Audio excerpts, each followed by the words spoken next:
Kitab pertama di dunia itu Zabur, kemudian Taurat, kemudian kitab dari Allah ya, kemudian Injil, kemudian Al-Quran.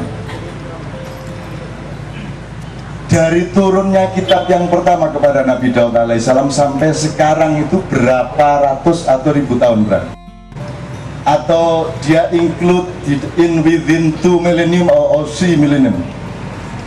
Sekitar 3 milenium. 3 milenium.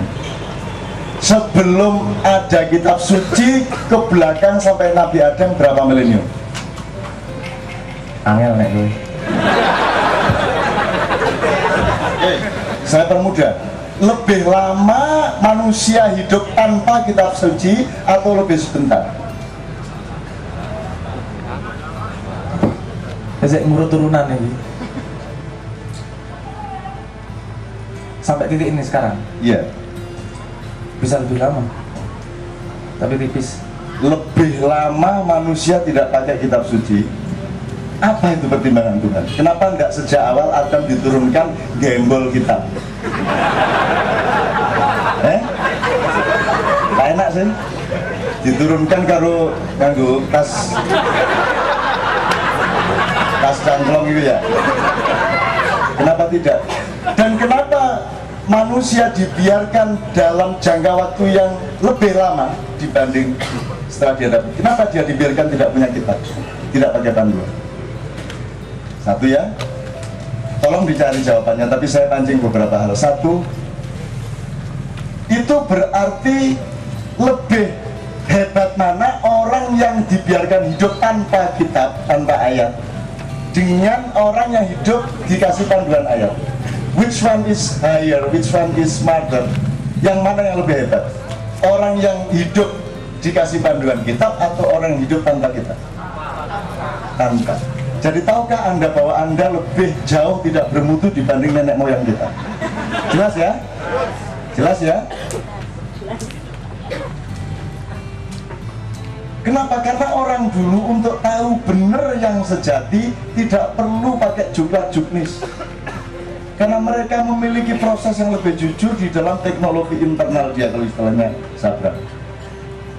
Orang dulu kira-kira 6.000 tahun yang lalu itu pusat listrik itu tidak di-remote pakai benda di luar diri seseorang, di-remote melalui gelombang dan aura prananya. Karena dia punya pengolahan batin sedemikian rupa, sehingga tidak pakai gardu-gardu listrik, cukup dengan satu kristal besar di sebuah lapangan. Dari situ seluruh negeri diterangi, yang dikontrol oleh kepala PLN yang menggunakan kejujuran hatinya. Gitu loh mas. Nah, waktu itu orang masih bisa cari kebenaran sejati dan lebih jujur. Sekarang ini sudah dikasih kitab supaya ndak usah repot-repot nyari. Wes kon kari melo solu kamaro itu muni usole, udah lu ngikut aja. Itu pun ndak mau ngikut juga.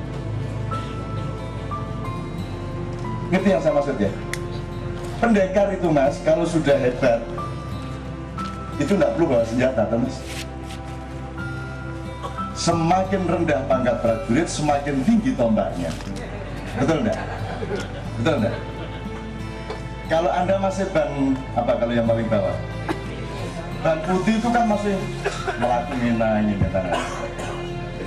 Jadi dia masih butuh senjata, roti kalung, masih pakai apa, masih pakai apa. Tapi nek wis, kalau kita sudah bisa menjadikan tangan kita ini cambuk, kain aja kita lepas dia bisa jadi pedang.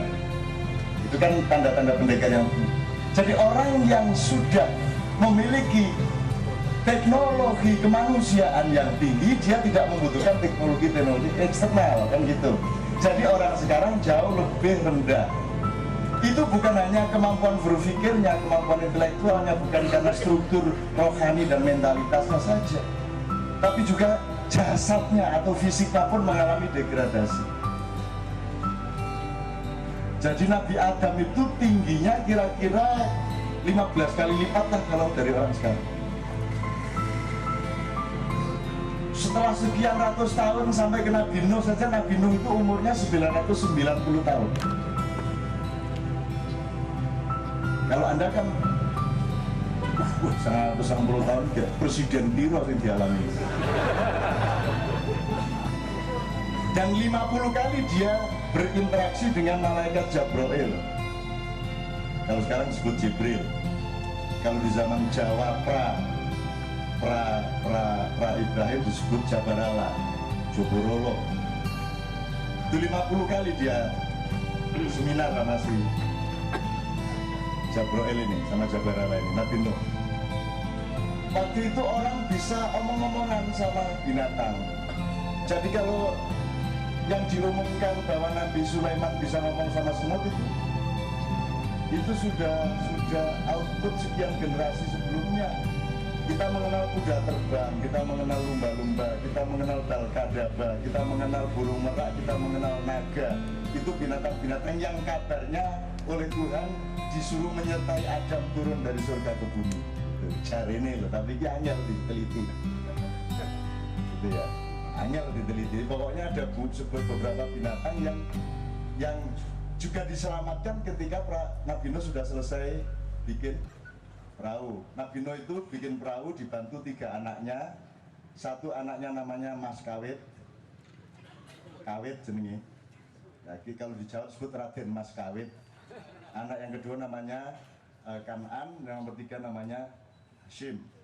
Kalau Kan'an ini seorang intelektual dan dia juga seorang ahli ilmu ukur segala macam, sehingga dia perkirakan banjirnya tidak akan bisa sampai meluap ke atas bukit. Maka si Kan'an naik bukit, tapi toh tenggelam juga karena waktu itu yang cair adalah kutub selatan, mengalami pencairan sampai menenggelamkan sepertiga dunia, sehingga membuat dataran sangat besar dari India sampai Ternate itu menjadi tinggal gundukan-gundukannya, atasannya saja menjadi Pulau Jawa, Sumatera segala macam itu.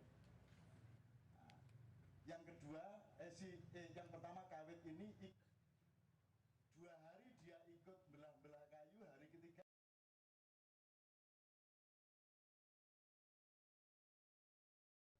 kayu semene kayak aku kon gaji iki piye ceritane.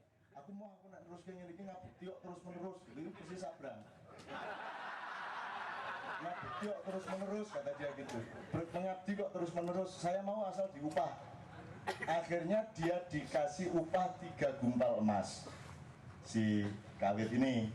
Jadi neoliberalisme itu sudah sejak anaknya Nabi Nuh. Bahkan sebenarnya asal usulnya sudah dari surga. Kapitalisme itu aslinya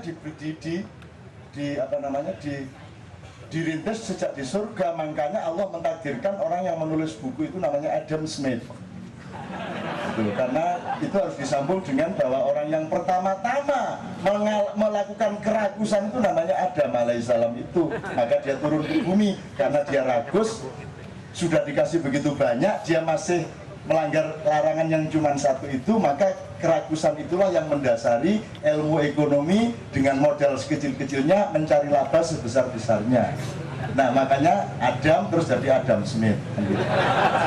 Angel lagi gaduh-gaduh namanya ini. Di kode karo Yusuf Susilo Budiono. Itu teman sekalian. Nah kalau Kan'an, kelas menengah ini juga akan hancur. Tapi Hashim, orang-orang kecil dikunduri cinta, yang rendah hati dan mau campur dengan rakyat kecil dan mau silaturahmi di warung di mana-mana, Hashim inilah yang akan memiliki keturunan-keturunan sampai sekarang, anaknya Bino itu. Jadi jadilah Anda Hashim. Tidak berarti Anda harus memilih Prabowo meskipun Hashim adalah saudaranya Prabowo. Tapi yang saya maksud adalah Hashim anaknya Nabi Nuh, gitu ya. Bukan Hashim Muzadi juga. Jadi saya kembalikan ke beliau, benernya demokrasi ini kan benernya orang banyak, itu pun orang banyak di mana golput tidak diakui, di mana orang yang tidak nyontreng dianggap tidak ada. Jadi dia masih belum kebenaran orang banyak, dia masih kebenaran sebagian dari orang banyak.